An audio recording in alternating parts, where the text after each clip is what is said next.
Seahawks Today, powered by Chat Sports. Tyler Jones here with you. Appreciate you joining us. A lot to get to on today's show as we are breaking down ESPN's 7 DK Metcalf trade ideas. But before we get to that, folks, I need you to give me a follow on Twitter if you're not already doing so. I'm on Twitter at Tyler Jones Live. Look for the verified check mark. Trying to get to 6,600 followers, and I need your help to get there. So if you can do me a favor, follow me on Twitter. And if you retweet my pinned tweet now, I'm going to follow back the first 10 retweets. So a pretty exclusive opportunity that you got to jump on right now, and I'll follow you back if you're one of those first 10 retweets. DK Metcalf, the trade rumors continue to swirl around the Seahawks wide receiver as a contract extension still has not been reached at this point in time. And until an extension is reached, the rumors will keep on coming. Here is the latest from Brady Henderson, ESPN Seahawks reporter, saying that Seattle wants a minimum of 2 first-round picks for Metcalf if they are going to make a move. If you go back to January 6th, which is a significant date to some, Metcalf said, "I'm not trying to leave Seattle." Reports have indicated that within the last couple of days, the Seahawks won't listen to offers as of right now, but that could change. So now, let's go ahead and run through these 7 different trade situations as we've set the scene for you going forward. And let's start out with the Philadelphia Eagles. This offer is a 3rd-round pick, 83rd overall, as well as a 5th-round pick for DK Metcalf. And I got to say, this offer is just absurd. This is an insulting offer. To think that the Seahawks would take a 3rd and a 5th-round pick for one of the best receivers in the National Football League? No thanks. I would pick up my phone if the Eagles called right now and said 3rd and 5th, and I might throw this thing out the window with that type of offer. That's just insulting for that. So what do you guys think? We want to hear from you if the Seahawks should keep DK Metcalf. If you're throwing out offers like that, I think it's pretty easy that, yeah, you'd think they should keep DK Metcalf. Type Y for yes. Type HY for hell yes, that they should keep DK Metcalf there in Seattle. Seems pretty easy if they're going to be throwing out offers like that. Let us know in our pinned comment. Type Y for yes. Type HY for hell yes. So here's some more offers for you. Let's look at this one from the Cleveland Browns. And of all the offers that we're going to look at today, this is the only one that involves the Seahawks getting another player back. This one is for Baker Mayfield, the Browns quarterback that, of course, is now being replaced by Deshaun Watson. It also comes with a 2023 second-round pick. Now, this offer, it's better than the previous offer, but it's still a no from me. Look, you've heard me say on this program many times previously that I wouldn't be opposed to bringing Baker Mayfield to Seattle, but who's he supposed to get the ball to if you trade away his top target? That would make no sense if you're going to make this move, if you're going to bring in Baker but give up DK Metcalf in the process. Now, Baker Mayfield, I know that he gets a lot of hate, but the accomplishments are still there for Mayfield. As in his time in Cleveland, he was a Rookie of the Year, led the Browns to their first playoff win since 1994. It's been an up-and-down run for Baker Mayfield, but I like what I've seen, but I don't think that you need to get rid of DK Metcalf in order to bring in Baker Mayfield in the process as far as I'm concerned there. So, no thanks. I'm out on the idea of a trade involving Baker Mayfield there. Let's go ahead and look at this offer from the Falcons. And it comes with 3 different draft picks. None of them a first-round pick, though.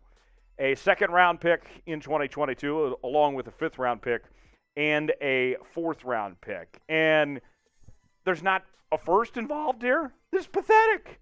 You got to have at least a first-round pick. If you want to come to me at the negotiating table, you got to at least throw a first-round pick out there. To me, it doesn't even start any negotiations. You hear the Seahawks say they want a minimum of 2 first-round picks. I think of it like a legal settlement of some sorts. You shoot high, right? But you might be willing to come down.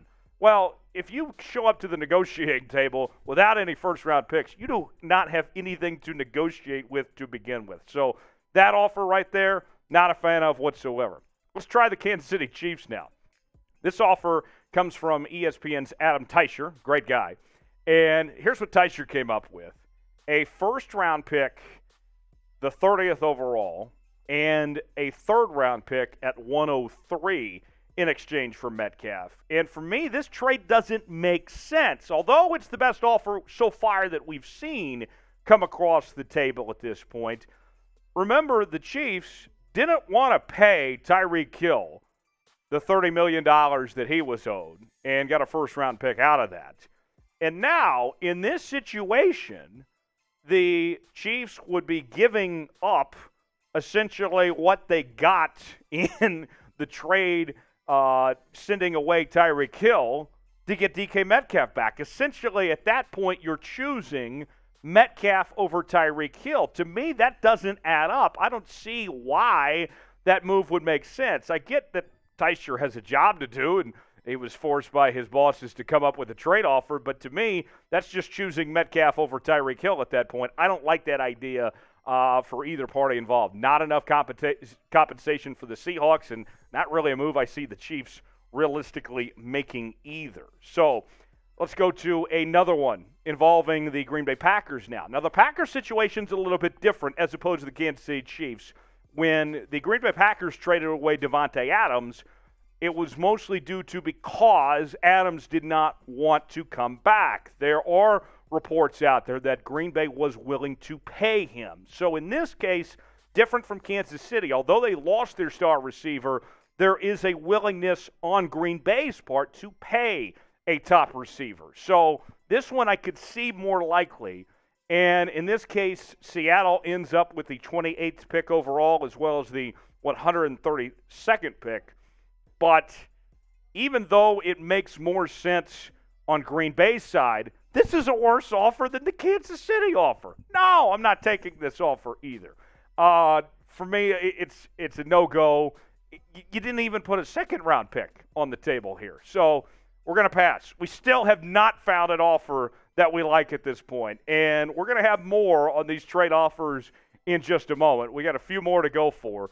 But before we do that, I want to make sure you're following me on Twitter. And I got to tell you why you need to be following me at Tyler Jones Live. I'm all over the Seahawks news and rumors. And I try to do my best every single day to do two things. And that's to entertain and inform.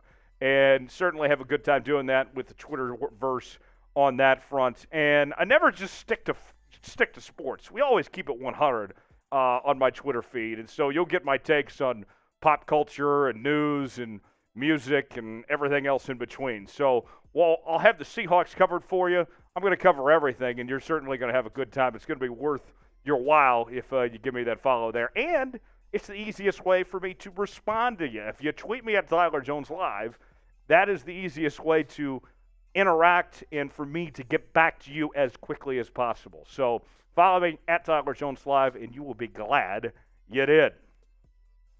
Few more trade offers for you. Let's go to the New Orleans Saints now, as this one involves the 16th overall pick in the first round, as well as a third-round pick, 98th overall. And of all the trade offers that you are going to see on today's show, this is the second best offer.